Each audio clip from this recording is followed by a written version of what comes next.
I never thought one innocent surprise could destroy everything I believed about my own family.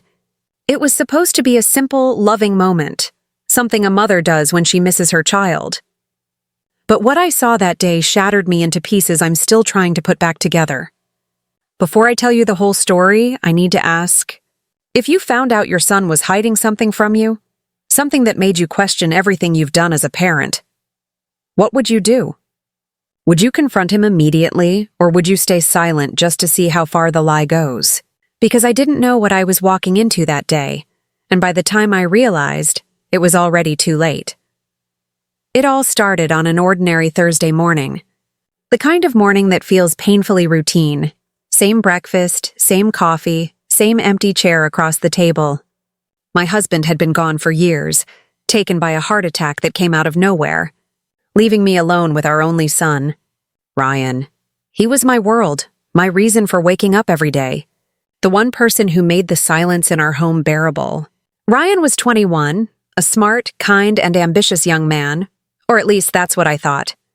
He was in his final year of college, studying mechanical engineering, and had recently started working part-time at a small auto repair shop to save some money.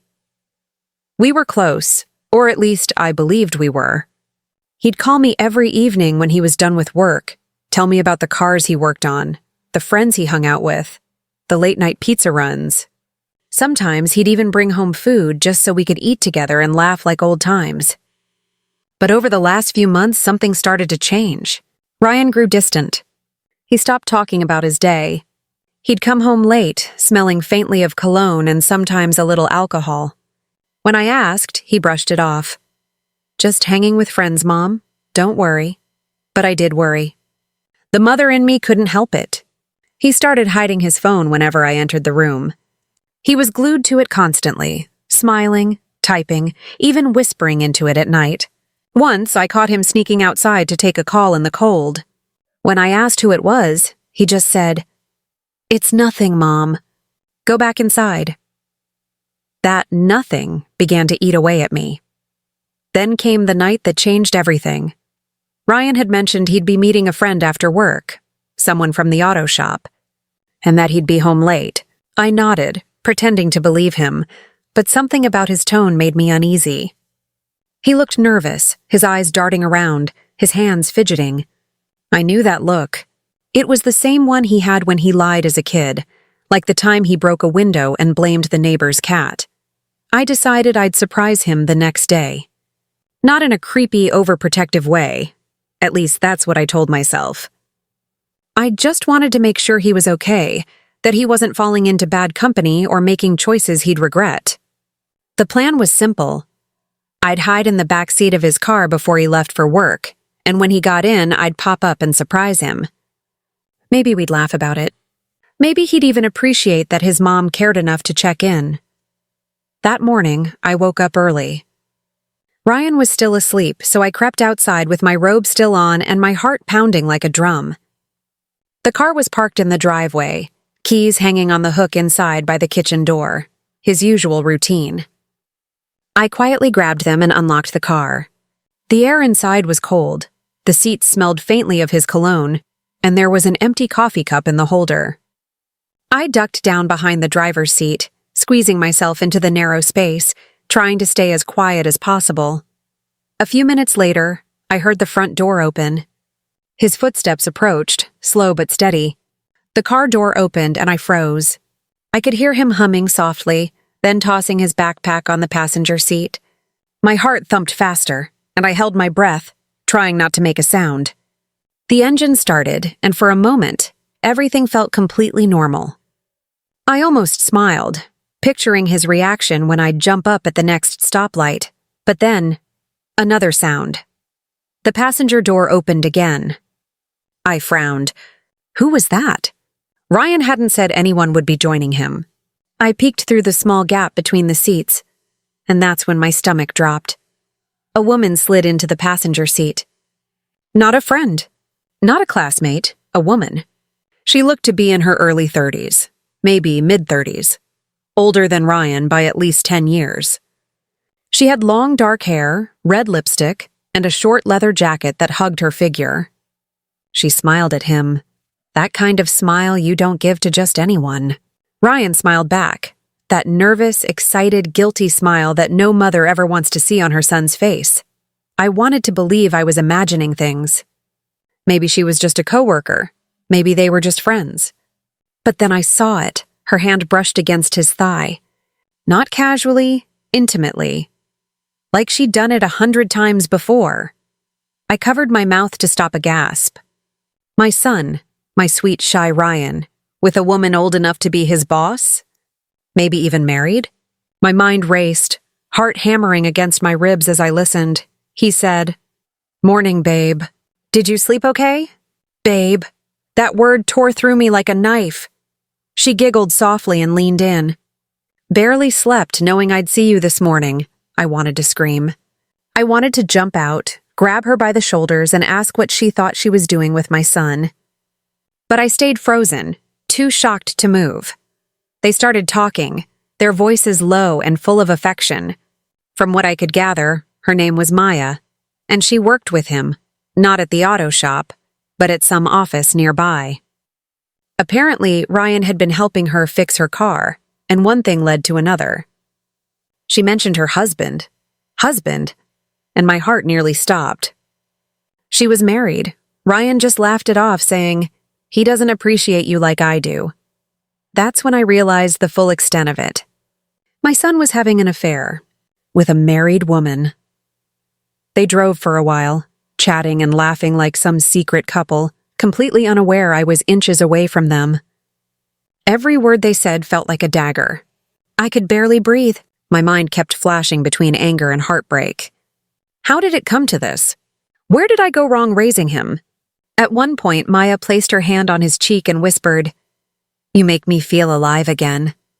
Ryan smiled, then leaned in and kissed her. I shut my eyes, tears stinging as I tried not to sob out loud. I couldn't believe what I was seeing. This wasn't the son I knew. This was someone else. Someone capable of betraying not only a husband, but himself.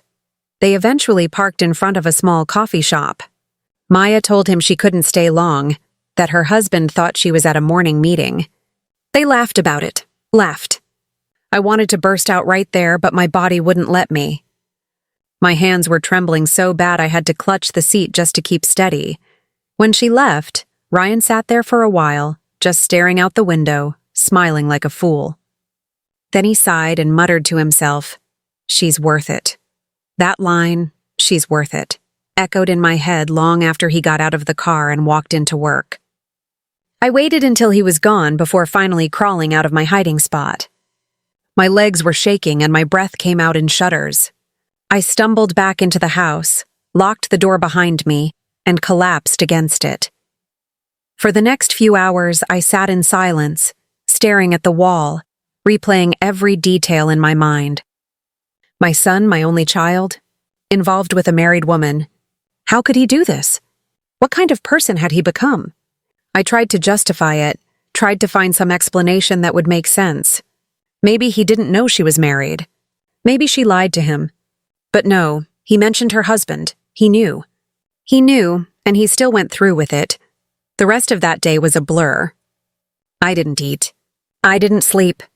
When Ryan came home that night, cheerful as ever, I could barely look at him. He kissed my forehead and said, "Long day. Mom, I'm going to take a shower." I nodded numbly, forcing a smile, but my heart was breaking inside. When he disappeared into his room, I found his phone on the couch. My hands trembled as I picked it up. It was unlocked, maybe by accident, maybe fate. Messages popped up on the screen from a contact named M. I didn't want to look, but I had to know. Her messages were sickeningly sweet. "Can't stop thinking about you. Wish I could wake up next to you. You're my escape," and his replies were worse. "You're my everything. I'll wait for you, even if it takes forever." Tears blurred my vision as I scrolled through their messages. Photos, voice notes, plans to meet at motels, lies about work. It was all there, the proof of his secret life. That night I couldn't sleep. Every time I closed my eyes, I saw her face, his smile, their laughter. I kept hearing that one word, babe. I kept thinking about the woman's husband. Did he know? Did he have any idea? Or was he, like me, living in blissful ignorance while his world slowly crumbled behind his back? The next morning, I decided I needed to do something. I couldn't just sit there and pretend everything was fine. I had to stop it somehow. But the question was, how? Should I confront Ryan? Should I tell her husband? Or should I talk to Maya herself and beg her to leave my son alone? Every option felt wrong. If I told Ryan, he'd hate me for interfering. If I told her husband, I'd be ruining someone else's marriage. And if I confronted her directly, I didn't even know how far she'd go to protect her secret. But the more I thought about it, the more I realized I couldn't stay silent. Not after what I saw. Not after what I read. So the next day, I followed Ryan again. This time I didn't hide in the car. I took a cab and trailed behind him, keeping my distance. I needed to see how deep this went. Maybe, just maybe, I could find a way to end it without destroying him completely. What I didn't know then was that the truth I was about to uncover was far darker than anything I could have imagined. Because the woman sitting next to my son wasn't just any married woman. She was someone I already knew. Someone who had once been a part of my life and had betrayed me before. And the moment I saw her face clearly that day, I felt my world collapse all over again. When I finally saw her face clearly that day, I felt like someone had pulled the ground right out from under me. I froze where I stood, staring through the cafe window, my breath catching in my throat. My heart was pounding so hard I thought I'd faint. Because the woman sitting across from my son, the woman I'd just learned he was having an affair with, was Maya Thompson. My ex-best friend, yes, her. The same Maya who had once been like a sister to me. The same Maya who had destroyed my marriage years ago. The same Maya who had disappeared after sleeping with my husband. For a few moments, I couldn't even process it. My knees went weak. My mind went completely blank. It had been years since I'd last seen her, and I had done everything I could to forget her face. But there she was, alive, confident, sitting across from my son like she belonged in his world. I staggered back, pressing a hand to my mouth to stop the cry that threatened to escape. My mind screamed that it couldn't be true, that maybe I was mistaken, that this was just someone who looked like her. But I knew that wasn't the case. I'd recognize that smirk anywhere, that same sharp smile that once charmed my husband into betraying me. Maya had been my closest friend for nearly 10 years. We'd met when Ryan was a toddler. She'd just moved into the neighborhood, newly married to a man named David, and we instantly clicked. She was funny, confident, always knew how to light up a room. She became like family. We'd go shopping together, share wine on Friday nights, vent about our marriages. She even babysat Ryan sometimes when I had to work late. I trusted her completely, until the day I found out she and my husband had been having an affair behind my back. It started with late nights at the office, secret calls and a scent of perfume I didn't own on his shirts. When I finally caught them, in a hotel room no less, my entire world collapsed. My husband begged for forgiveness, but I couldn't look at him again. He left a few months later, and before I could even process the divorce, he was gone, dead from a sudden heart attack. Maya vanished from the neighborhood soon after. I never saw her again, until now. And now she was with my son. I stood there outside that cafe, trembling, unable to breathe. It felt like some cruel joke from the universe. The same woman who once tore my family apart was back, this time targeting the only family I had left. I turned and walked away before they could see me. I didn't even know where I was going. My mind was spinning so fast I could barely keep my thoughts straight. I walked for what felt like hours, tears streaming down my face, my hands shaking so violently that people on the street gave me strange looks. I couldn't understand why. Why would she do this? Did she know Ryan was my son? Was this some sick way of getting revenge? Or did fate just decide to punish me again, in the cruelest way possible? When I finally made it home, I collapsed on the couch and just sobbed, the kind of deep, painful sobs that shake your whole body. I hadn't cried like that since the day I buried my husband. It felt like the same loss all over again. Betrayal, pain, disbelief. Hours later, when Ryan came home, I had wiped my tears, pretending nothing was wrong. But inside, I was dying. He came in smiling, humming to himself, carrying a bag of takeout. "Hey, Mom," he said cheerfully. "I brought dinner." I forced a smile. "That's nice of you, honey." He sat across from me, chatting casually about work, his classes, his plans for the weekend. And every word that came out of his mouth felt like poison, because behind that sweet face, that innocent voice, I knew he was living a lie. A lie with a woman who had once destroyed my life. I could barely eat. My fork just hovered over the plate as I nodded and pretended to listen. Later that night, when he went to his room, I sat alone in the kitchen, staring at the empty table, trying to decide what to do. My mind went back and forth between rage and heartbreak. Should I tell him everything about Maya? Should I tell him who she really was? Or would that just push him closer to her? The thought of confronting her made my skin crawl, but part of me knew I had to. I couldn't just sit back and watch her destroy my son. I had to protect him, even if it meant reopening old wounds. So the next morning I made a plan. I waited for Ryan to leave for work, then went through his phone again. I know it was wrong, but I didn't care anymore. I needed answers. I found their messages, the time and place they were planning to meet next. A hotel, just like before.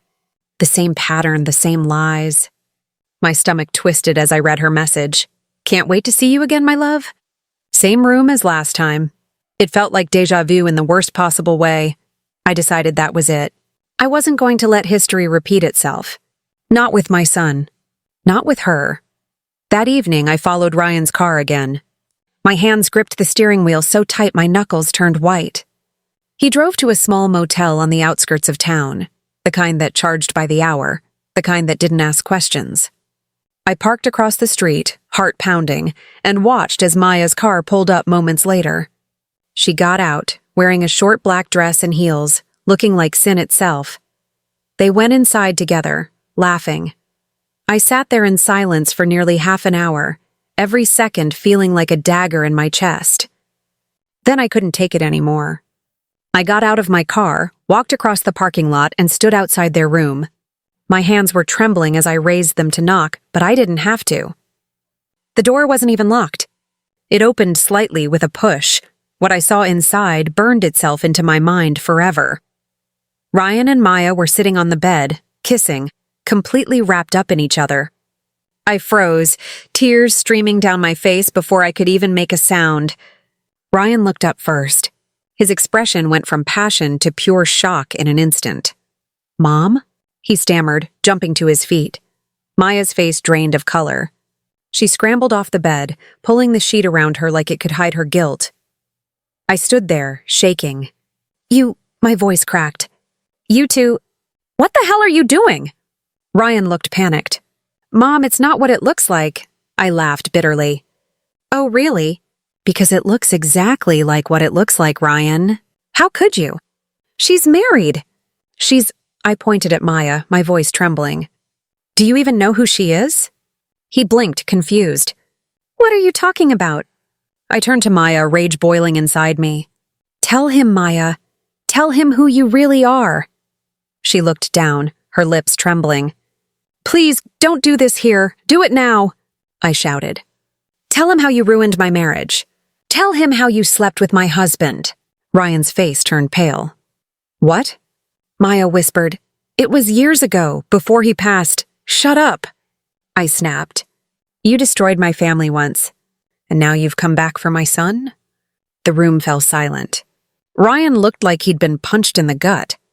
His eyes darted between us, disbelief and disgust crossing his face. "Mom, are you serious? Is this true?" he demanded. Maya's eyes filled with tears. "Ryan, I didn't know she was your mother. I swear I didn't. Don't you lie to him!" I screamed. "You knew exactly who he was. You always know how to pick the one person who'll hurt me the most." Ryan backed away, shaking his head. "This can't be real. This can't be happening." I took a step closer, my voice breaking. "Ryan, she used to come to our house. She held you when you were a baby. She was my best friend. And she's been lying to you, just like she lied to me." He turned to Maya, eyes burning. "You knew her?" She stammered, tears running down her face.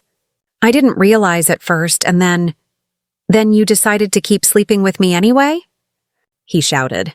"Jesus Christ, Maya!" I couldn't bear to look anymore. The pain in his voice tore through me. I turned and ran out of the room, sobbing as Ryan's voice echoed behind me, full of rage and heartbreak. I drove home in a daze, my hands trembling so badly I could barely steer. I didn't know what was worse, seeing my son betray his morals, or watching history repeat itself in the most horrific way. Hours later, Ryan came home. His face was pale, his eyes red. He looked broken. He didn't say a word. He just walked past me and locked himself in his room. I stood outside his door, listening to him cry quietly. I wanted to comfort him, to hold him, but I knew this was a pain he needed to feel. Days went by and we barely spoke. The house felt heavier than ever. The silence between us was suffocating. I tried cooking his favorite meals, leaving notes on his door, but he ignored them all. Then, one night, he came into the living room. He looked exhausted, like he hadn't slept in days. "Mom," he said softly, "I'm sorry." I looked up, tears filling my eyes. "You don't have to apologize, sweetheart." "Yes, I do," he said. I didn't know who she was. I swear I didn't, but I should have known better. I should have never gotten involved with a married woman. "You raised me better than that." I nodded slowly, my heart aching. "I just didn't want to see you get hurt like I did." He sat beside me and took my hand. I ended it. With her. She called me, but I told her never to contact me again. Relief and sadness washed over me at the same time. I hugged him, finally letting the tears flow. For the first time in weeks, we held each other like we used to, like a mother and son. Broken, but still connected. But deep down, I knew this wasn't over. Because when I checked my phone later that night, I saw a message. From an unknown number, it read, "You think it's over, but you have no idea what your son's hiding from you." And that's when I realized this wasn't just about Maya. There was something else. Something even darker. When I read that message. "You think it's over, but you have no idea what your son's hiding from you." My heart sank into my stomach. My hands started shaking so violently I nearly dropped the phone. For a long moment I just stared at the screen, my mind blank. Then a flood of panic hit me all at once. What did it mean? Who sent it? Was it Maya? Was she trying to manipulate me again? I wanted to believe it was just another cruel trick, some desperate attempt to keep control after Ryan cut her off. But the way that message was written, calm, confident, deliberate, it didn't sound like someone who'd lost control. It sounded like a threat. I tried calling the number, but it went straight to voicemail. I sent a message back. "Who is this? What are you talking about?" But no reply came.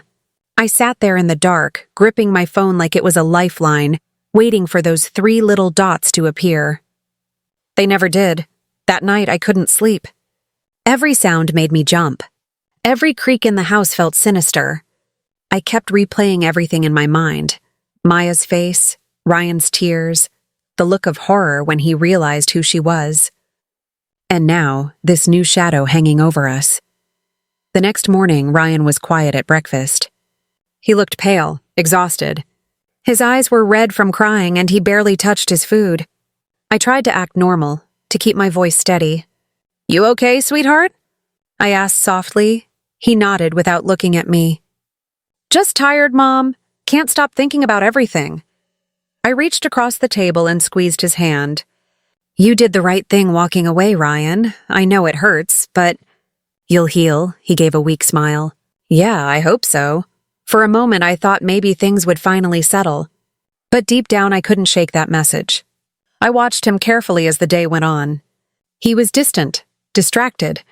His phone buzzed a few times, and every time it did, he grabbed it instantly, checking the screen, then locking it again before I could see. By evening, I was certain something wasn't right. When he went to take a shower, he left his phone on the coffee table.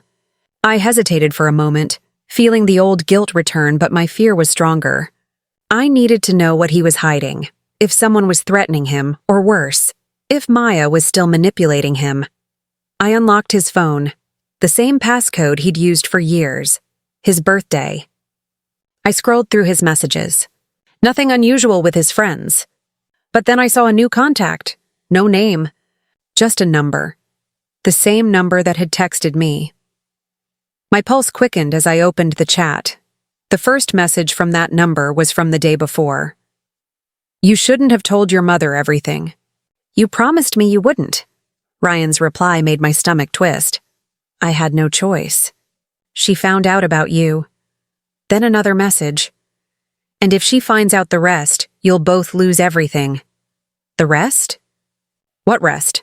I scrolled faster, reading more. The next messages were even worse. "You told me you were done, but I saw you outside my house today.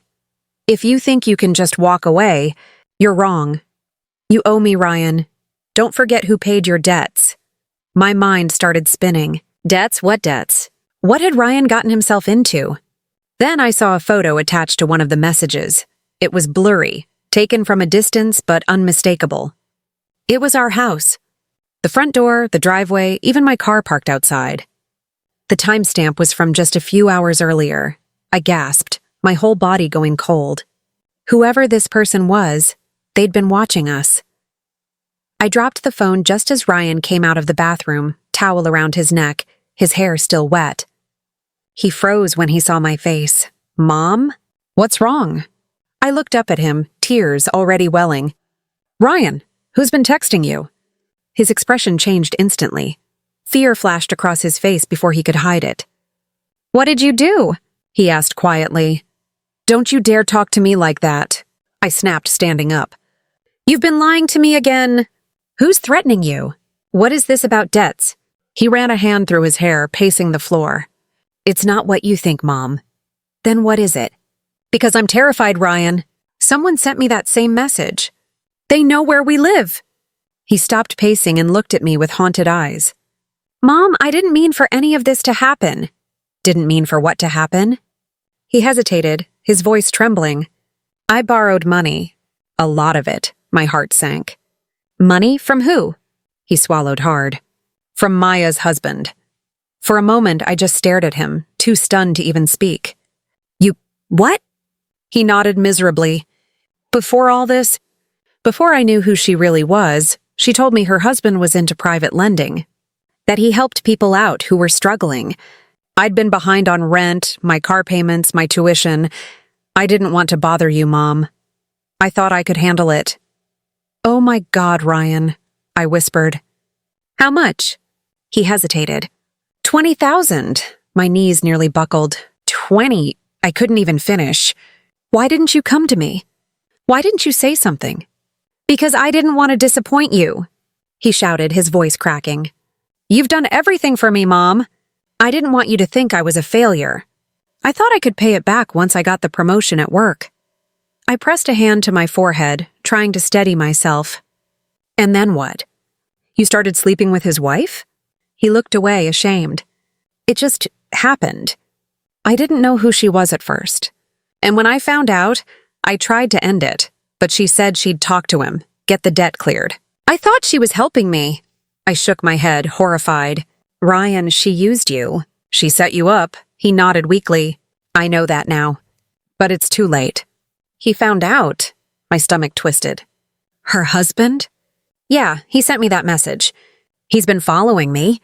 He wants his money back, with interest. And now? Now he's threatening to tell everyone about me and Maya." I felt sick. "Oh my God."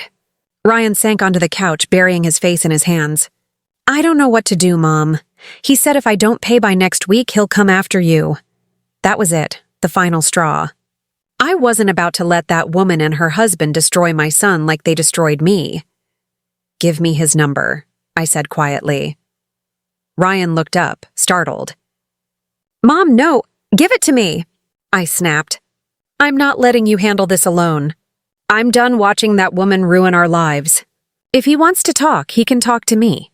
He hesitated. then handed me his phone. My fingers trembled as I typed out a message. "This is Ryan's mother. If you have something to say it to me." The reply came within seconds. "Then meet me tomorrow." And bammed the old auto yard outside of town. "Come alone." Ryan jumped up. "Mom, no. You're not going there." "I have to," I said firmly. "If we don't end this now, he'll never stop." The next day felt endless. Every minute dragged by like an hour. Ryan tried to convince me not to go, but I was determined. I'd spent too many years being afraid. Afraid of losing. Afraid of being betrayed. Not anymore. When the clock hit 9, I drove to the old auto yard. The place was dark, abandoned, filled with rusting cars and the faint smell of oil. My headlights cut through the shadows as I pulled in. A single car was parked near the back, a black SUV. A tall man stepped out, dressed in a dark coat. Even in the dim light, I could see the coldness in his eyes. "Mrs. Collins," he said smoothly. "We finally meet, Mr. Thompson," I said quietly. "You've been threatening my son," he smiled thinly. "Your son owes me money. I'm not a charity. 20,000? He made a mistake. I'll pay it back." He tilted his head. "It's 35 now with interest." I clenched my fists. "You're disgusting," he chuckled. "You should be thanking me. I could have gone to the police, or to the press. But I'm giving you a chance to settle this quietly." I stepped closer, my voice low but steady. "You think I'm afraid of you? You think you can destroy my son like your wife destroyed my marriage?" His smile vanished. "Ah, so you know."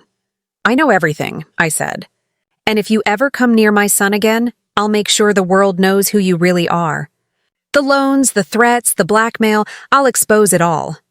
For a moment, he just stared at me, silent. Then he smirked.